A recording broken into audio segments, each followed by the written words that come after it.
What a beautiful day out here. This is gorgeous coming over here. This is really fun. Appreciate the opportunity. John mentioned I'm at West Virginia University. When I came there just a few years ago, there were 3.5 to 4 of us in forage and grassland, teaching, research, and extension. And due to various retirements, I seem to be about it for at least the teaching and research part. So we're getting a little thinner than I'm comfortable with. I've still got a great extension counterpart over there. I'm sure a number of you know him, Ed Rayburn, and I'm going to borrow a few slides and some data from Ed. But Ed's nearing retirement, so it's going to be interesting to see what the priorities are as we go into the future with the forage programs.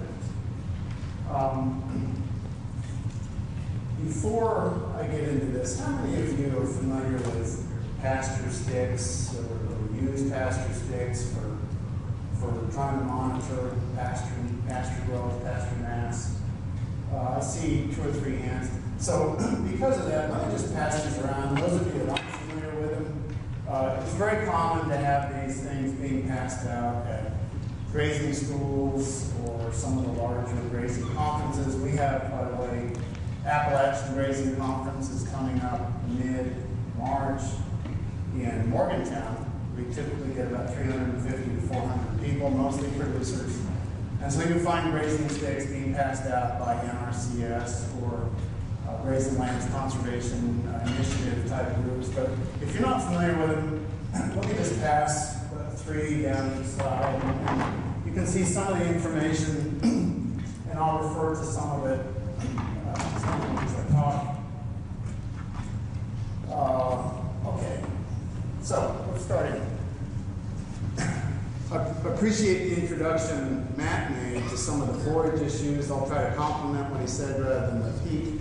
I want to talk, when John asked me to give this talk, I suggested that perhaps this would be a good opportunity to talk about how do you go through the process of matching forage resources with stalker requirements in some meaningful way so that you can predict what's going to happen as you go through a season, and probably most importantly, you can avoid having to make crisis decisions. You can anticipate forage supply relative to animal requirement a month or more in advance, and you can make some decisions about changing animal numbers or expanding the feed resource somehow by renting pasture or buying in feed.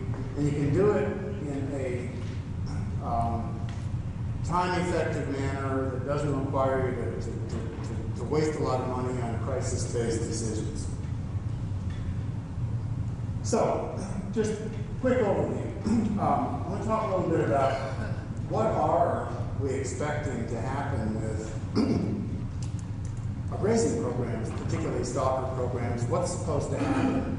I hope we've all got some sort of, even if they're not written, I hope we all have some sort of mental sort of checklist of, well, what are our goals, what are our objectives, what do we need to get out of this in return for our efforts. What do pastures need in order to do well, what do stalkers need in order to do well.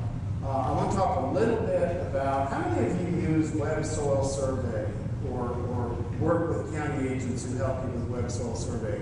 About a third. Okay. I want to talk a little bit more about the information that's available to you on suitability of different forage species. We've already heard questions about 2 or 3 perennial grasses. Excuse me.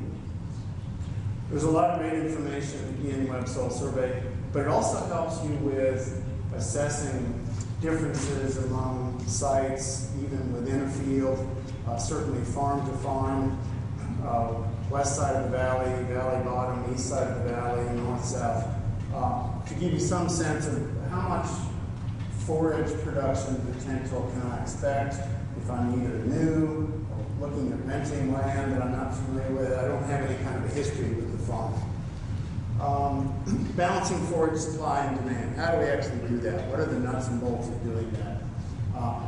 And I want to talk about, as we look at trade-offs between stocking rate and animal performance and gain per acre and return on investment, there's a term we use called optimum intensity production. And that's the sweet spot. Where do we maximize economic returns or profit while minimizing risk? Where's that sweet spot? We call that economic optimum or optimum intensity of production. Talk a little bit about, well, how do you figure that out for your place? Potential problems, Matt's already referred to a few as we allocate forage to animals to try to balance supply and demand. And then I would like to hear from you, if time permits, what is it that we don't know to focus us in research and teaching that we need to be looking at? It's always good to hear from the producer audience, the stakeholders on this question. Where are the knowledge gaps?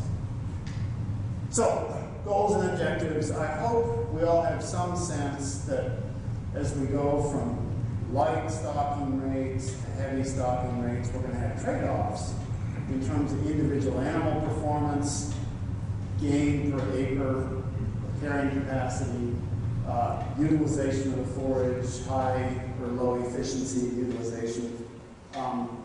And we have to have some sort of goals and targets because those things don't all happen at the same stocking rate. We can maximize individual animal performance at a lower stocking rate, maximize gain per acre, pounds per acre at a higher stocking rate.